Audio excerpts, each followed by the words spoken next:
Belle with you, Kate Herbster. She was one of the descendants of, they had 10 children. And John Sattler Jr. was one of them. He became a funeral director. Some of them moved out of the area, and some of them stayed in the area. There was a Bev Johnson. Her mother was a Sattler. Also, Larry Kundle's grandmother, I believe it was.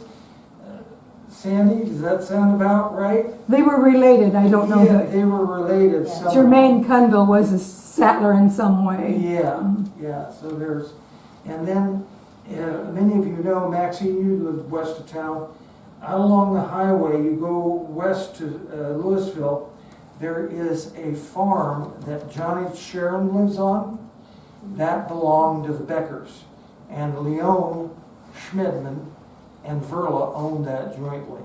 And now I think their daughter is Janice Dunn. Yeah. She lives in Greeley, Colorado. Her husband was Dr. Tom Dunn. He was a pediatrician. And she still owns it, as far as I know. Yeah. There's a story there, real quick. Go for it, Ryan. I run into them at the Mom's Cafe several years ago. Janice and her family were all worn out and muddy or dusty and sweaty. I said, "Where you been?" Well, we were out looking at our farm, which is west of me a little bit. So I wanted to know what that farm was out like. So she made him walk the whole thing. That sounds like Janice. Yeah. Janice was into history and antiques. She was quite an antique dealer one time. So, yeah. And we were talking, she's got to be, what, in her 90s now? She'd have to be in her 90s. Has to be. Yeah, yeah. Mike Hackey farms it. Oh, really? I'll be darned. Well, anyway, so this is at the funeral home. Now, years ago, funeral directors didn't have funeral homes. They had a facility that they worked out of. I understood that where Leon and Bill Schmidman lived upstairs was originally the funeral homes that the Sattlers had. And they went to the home to embalm people. As far as, embalming goes, this is probably the first embalming machine in Plattsmouth. I was really lucky several years ago, if you remember, I tore down the old garage, built a new one, and I found these things in the attic of it. There was old funeral equipment, crucifixes for Catholic services and candles and stuff in it. It all broke down and went into carrying cases and so on and so forth. This is what is called a gravity bottle or a percolator. They don't ask me where they got the name. I learned that in mortuary school. But you mixed your fluids, put them in here, and you hung it up high and had hoses that went to the human body, when you made your incision and raised your vessels to embalm. And then, I've got them someplace, I quite can't remember where they are, but then they collected. You replace the blood in the body with embalming fluid, phenol and formaldehyde, and that does much to the human cell that cooking an egg does when you boil it. If your egg, you've got the yolk, which is the yellow part, and the albumin, which is the clear and stuff, and it puts it in a state where it can either grow or decay. And then you put them in a sealer type casket, and they're supposed to suspend. I don't know. I've never opened anybody up to see how that works. But that was the idea behind it. It all has to do with chemistry, organic chemistry. In the absence of oxygen, nothing should happen. So if you immobilize the human cell, where it can neither decay or grow, and remove oxygen, it should suspend. So that's the idea behind it. And as time evolved, years ago, turn of the century in the 1890s and stuff, there were chemical companies, embalming fluid companies. I'm so lucky all this stuff came about. This is the Dodge Chemical Company, and they were in Boston, Massachusetts, and I still have the label on here. It says to Sattler Funeral Home, Plattsmouth, Nebraska. And it had embalming fluid in it at one time. They didn't throw anything away. Old bottles, this is from embalming fluid, and this one is collodion, flexible murk. This they use when they had a burn case years ago. They used cotton and collodion because the collodion will dehydrate in the cotton, and they put that over the burn, and it would immobilize the burn where it didn't weep or any of that sort of thing. Kind of interesting. This is old Odex. It's a deodorant powder they use for decomposed bodies. This isn't so terribly old. Acco Company, I don't know. This could be from the 30s and 40s and that. This bottle came from when we excavated out. I don't know what it is. Probably a perfume, and it looks like a fancy bottle. Then I had one, I thought, I guess not. This was Germex. It was, you use it to deodorize things with the smell, the composition. And this is phenol. Phenol, we use in embalming fluid, is a gas in liquid. So you mix this with water, and that was your embalming fluid. I've never had that open, but it says poison. Some of the old bottles that I found, I have no idea what was in them. I just thought they were kind of cool, so I hung on to them. This, I don't know if any of you guys remember your grandparents, Roger, but this is a shaver, a man's shaving kit type thing. There's a, Is there a straight razor? yeah, it is. But I brought just a few of those things with me. Whoops, I'm gonna run into my cord. Let me go this way. Okay. Then this is John from furniture store to funeral home. Okay, the founder of the funeral home, John Sattler Jr., came over as a younger man, and he was a cabinet maker from Germany. And that's how funeral directors came about. They made the caskets, so they were a cabinet maker.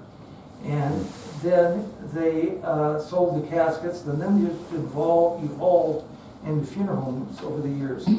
Chemical companies in the early days would issue a license to their customers to embalm. Now, whether they had Con Ed or anything or taught them how to embalm, I don't know. Somebody had to do it some way. But this is John Sattler Jr., I believe, Jr., which would have been Verla Sattler's husband. And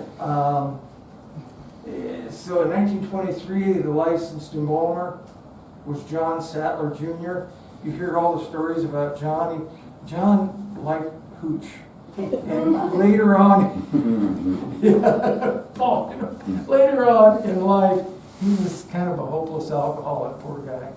And they talk about him driving around town in a big black car, throwing his bottles out in the bushes. And, Oh my. Yeah, he was a character.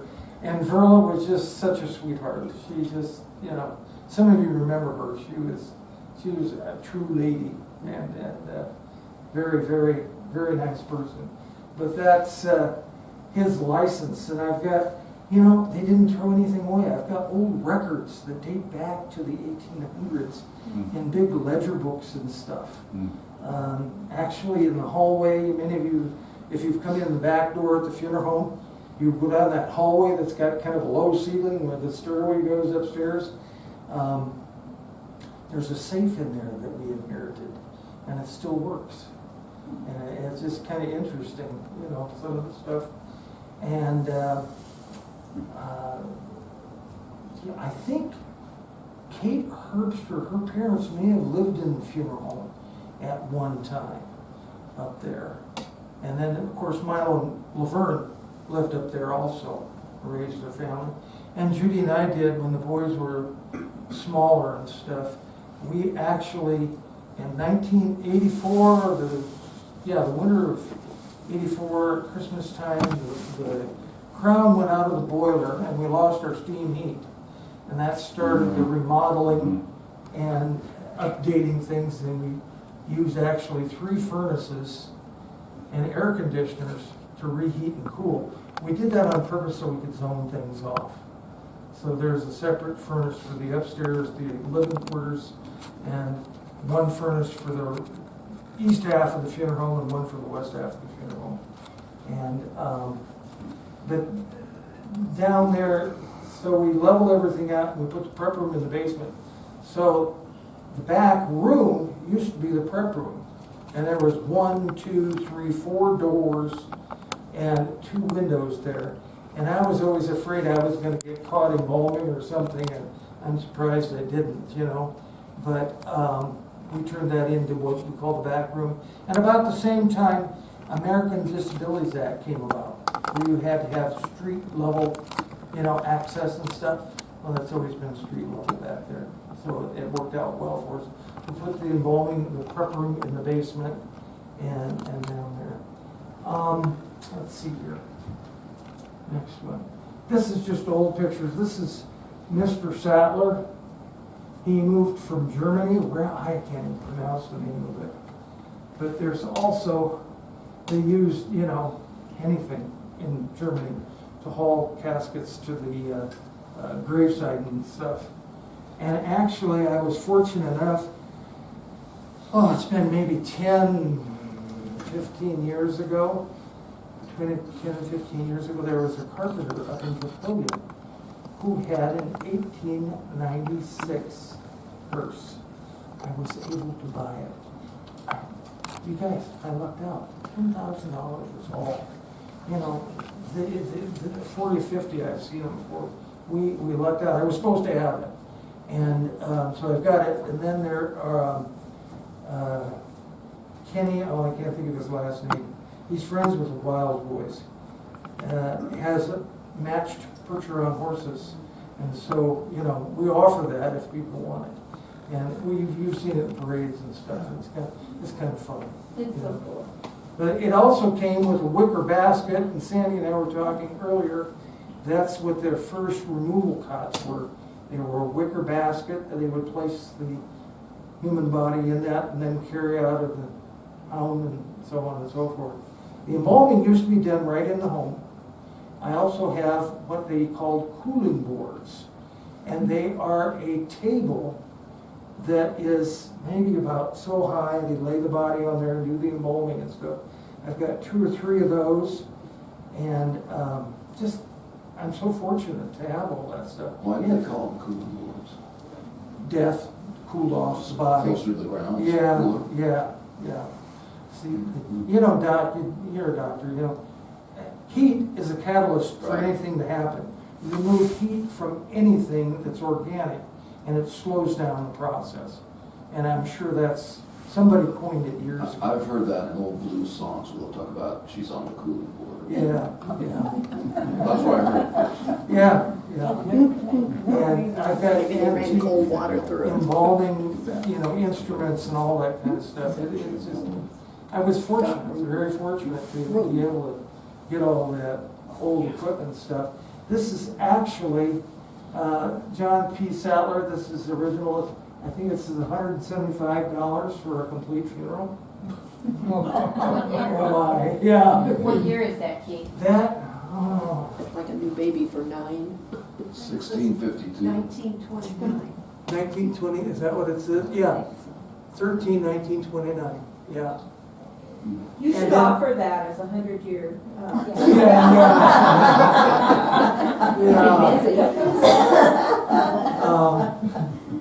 Yeah, and years ago, you can see the back of the funeral home. This is the back room. The embalming room was right there. And this up here is a squirrel room. It's called a sleeping porch. And back in the day, these big old homes, they had those on the north side, and they'd open all the windows so it was cool at night and what have you and stuff. So that actually is a breakfast nook now. The structure of the building hasn't changed over the years, but we've kind of, you know, There's a kitchen over here in the northeast corner, and this is a laundry room and a bathroom, and, you know, the upstairs is a dining room, a master bedroom, and a living room. And then the attic, or the third floor, it's got 4-foot knee walls, and there's 2 bedrooms with walk-in closets, and a family room and a 3/4 bath up in the attic, so. Well, when you look at the original picture of the house and when it looks today, it looks like there has been additions. We think, When were those made? Do you know? I don't know. Yeah. I can tell you, you see on the other side of the cars, that back smaller, it's a 1-story addition. If in the basement, you can see where they used brick, red brick, and they made their foundation of the funeral home with layers of brick that kind of pyramided up, and then the wall on top of that. These back there on that northwest and northeast are regular cement block. So it had to been done, I don't know what term, when that, you know, it's cement Because block. when you look at the original picture, it also looked like they had a porch on the west side that probably was filled in at some point in Yeah. time. There, we still have the porch on the south side, there's part of a porch on the west side, and a part of a, well, yeah, the front door of the porch. And then on the east side, there's also porch, you know, so it kind of had a wraparound porch on the front of it, still does, and we've actually replaced that, but we used the same type of wood and everything. The only thing that's different is the paint, of course. You know, it's a marine type paint and stuff. But that's the back of the chapel. You know, this, let's see here. Yeah. This is the apartment door there, and that is the door to the funeral home. And there is a back stair where the apartment door is. We call it the apartment door. There's a servant's or a back stairway that goes upstairs too. So, but it's just kind of interesting how the building has evolved. This is pictures after in '84 when we redid, refurbished, what have you. This is a picture on the right there of the dining room that's upstairs. And when Judy and I did that, we bought old-looking furniture. It's new, but it's old-looking furniture, dining room, you know, suit and that sort of thing.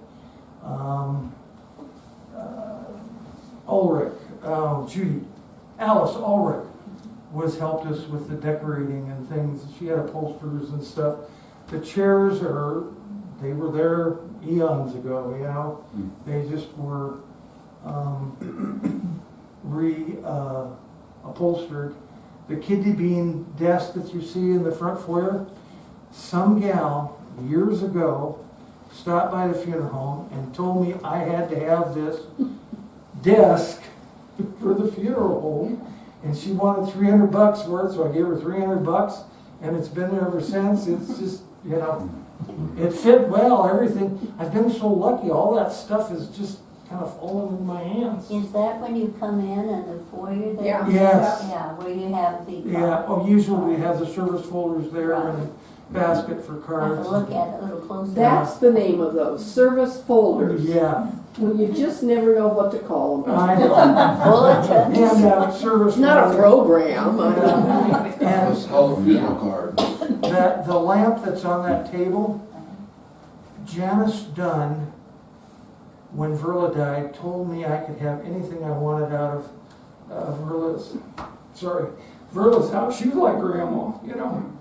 Anyway, that lamp came from Verla, from the upstairs of her house, back up there behind your place, Virginia. Back in there is where she lived, yeah. And, okay, and this is my graduating, or my license and all that sort of thing. So years ago, if you bought fluid from a chemical fluid, an embalming fluid company, they'd issue you a certificate. They probably had some sort of in-service classes or something you went to, and then they'd give you a license to embalm. somebody had to teach him how to do that someplace, somewhere. And then it evolved, and our first responsibility is the state of Nebraska Department of Health, and to clean the human body for burial. So, you know, diseases, phenol and formaldehyde, you're a nurse, you know, they're deadly, deadly poisons. I'm telling you folks now, if you ain't dead by the time you get involved, you are gonna be dead. Doc, you know. Yeah, that's right. Yeah, You remember that story? There was someone, was it in Lincoln that they took them there and they started. Oh, lady, This yeah, is in the last year or two. yes. yeah. Keith, where are you at in that picture? Can you just point yourself? Oh my God. Where am I? Looks like an 8th grade graduation. Blood, yes. Right there. Yeah, that's been a while back. I was 23 back then. In what state? Here? No, there. I'm sorry, Where did you go to school? Dallas, Texas, to the Dallas Institute of Mortuary Science. There you go. And they were owned by a fluid company. And they had, oh my God, throughout the South, 3 or 4 schools. You know, San Antonio, I can't remember all of them, but it was in Dallas and so on. I think they had one in Pittsburgh too. Anyway, so that's when I graduated from mortuary school. We spent 3.5 years out in the Sandhills in Ainsworth, Nebraska, at Hoke Funeral Home. And that was interesting, a little bit of history. There were ranchers who didn't have electricity. And they had windmills on their land, of course, for water. But the windmill was also what they called a wind charger. So they used wind power to generate electricity. And the electricity was put into batteries that were about that long, about that wide, with lead plates in them. And that's where they stored the electricity, and they could, you know, light their house. And there was one cemetery that we went to, God, I couldn't even tell you how to get there, in the middle of nowhere. But these old batteries that took the guts out of them, so to speak, and they used them as planters at the cemetery on graves. And it was just interesting things that, you know, and the rural electric companies came along, and that's how they, you know, electrified the Sandhills. But this is like 1973, some of those didn't have TV. We were kind of, Jude and I were kind of disappointed. We moved out there and they didn't have cable TV or anything, and you know, you got any TV and that was about it.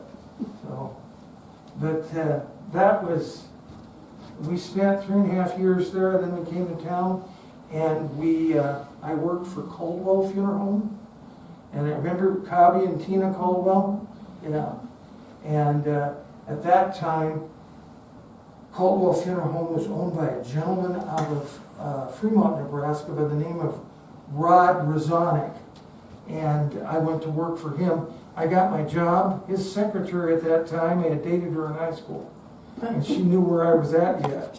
So anyways, that's how I got that job. And then in 1982, Milo approached me to become a partner and stuff, and I said, yeah.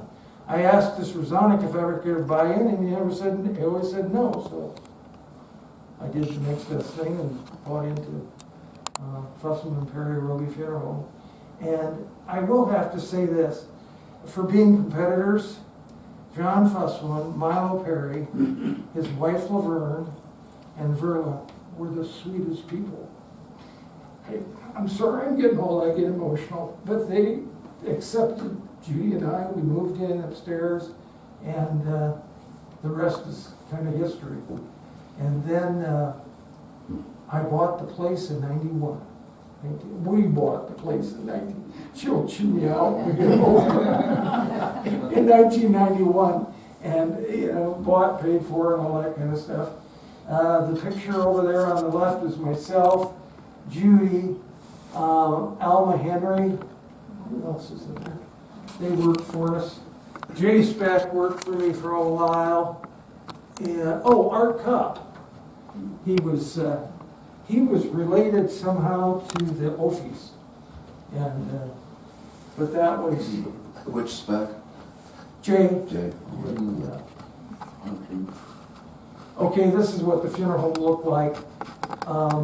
Shortly after Judy and I bought in, when we bought in, they kind of let the shrubbery go out. It was as high as the gutters on the porch.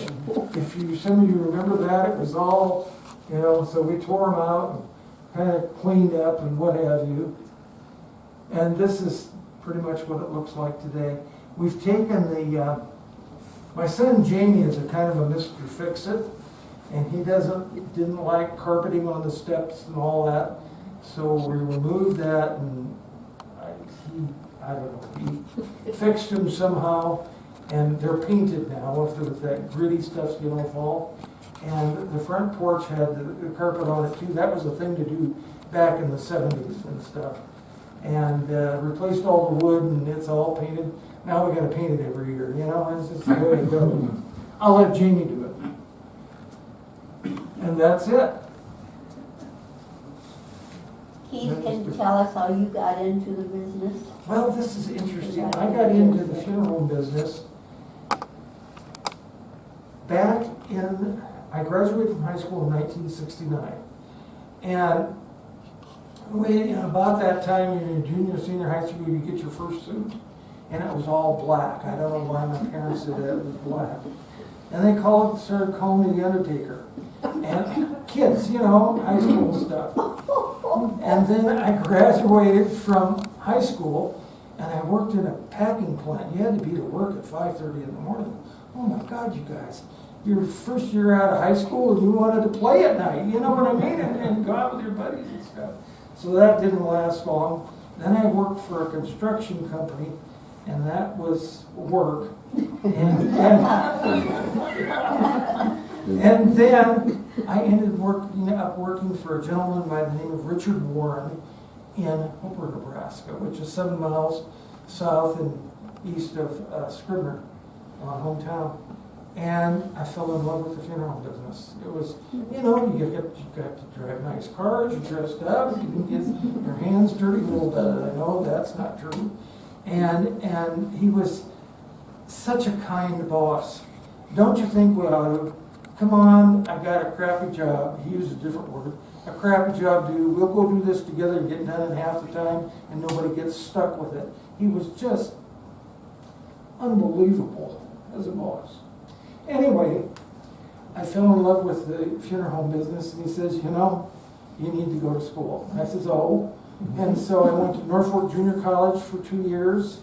Yes, Jude. But where was your first call that you went on with? Oh my God, this is unbelievable. I forgot it. Thanks, Jude. Okay, the first call that I went on after getting to work for Dick, we came to Plattsmouth and went down to Highway 75. There's a big old gray house almost till you get to Union. Yeah. There's a newer home by it that's falling into disrepair. It's for sale. Yeah, okay. Who owned that, you know? Way back when? Yeah. My mother-in-law's mother was there with me. It was a nursing home. It was a nursing home. Yes. It was It was a before nursing that. Anyway, Paul. Gobelman built a fancy house straight east of the Union Corner, and this missus that we can't come up with her name was just, well, she got a new house. How come I can't have a new house? And he'd already built a big fancy barn. So he built her the big fancy house, and they lost it. And we're not going to come up with a meaning right now. Was it Paul? Garrison. Yeah, and that was the first, so Dick and I, come on, we're gonna go make a pickup. I said, make a pickup was, it's a slang term for going and getting someone in the funeral home business and bringing them back. So we trekked down here to Plattsmouth and south to almost Union. And this lady died in her bed upstairs in this place. And Dick, this is old funeral director stuff, interesting. He found a chair, and he knew what he was doing. Took a dining room chair and sat her in the chair, and then he had belts that he put around her legs and lap and chest, and that's how we moved her downstairs. She must not have been stiff yet. And then when we got her downstairs, we put her on the removal pad, of course, and then made our way out to the car. But she was from Hooper, Nebraska. I'll be done. Yeah, Was that when it was the nursing home? yes, Okay. yeah. And that would have been back in, the summer of. 50s. Well, when I came, the first call, would have been in the summer of '69. Yeah. Oh, later. When- They raised chinchillas there too. Yeah. Well, It's been everything. yeah, so this Dick Warren, he offered to send me to mortuary school and everything. I didn't. I borrowed money and one of those national student defense loans, and I have a good story about Avery Lett in Nebraska City. oh yeah, They had a cabin up at Hanson's, and Doc and Lola Anderson, the Nahaka doctor, were good friends, and so they pulled some of the Nahaka people in, and they would take the women up, and they'd play bridge all day long, and then the guys would come up in the evening. And my mother was kind of a guard, and she said, well, what do we do if we get our hair all wet? It's just going to be awful. And Avery's wife, and right now I lost her name, and she said, that's all right, Jean, I'll do it for you. And Mom said, do I have to lay on the table? yeah, Little humor from the funeral. yeah. And so that was the first. It's interesting how things work out. There is a God, and He works in our lives. So where did you go to school? I went to Norfolk Junior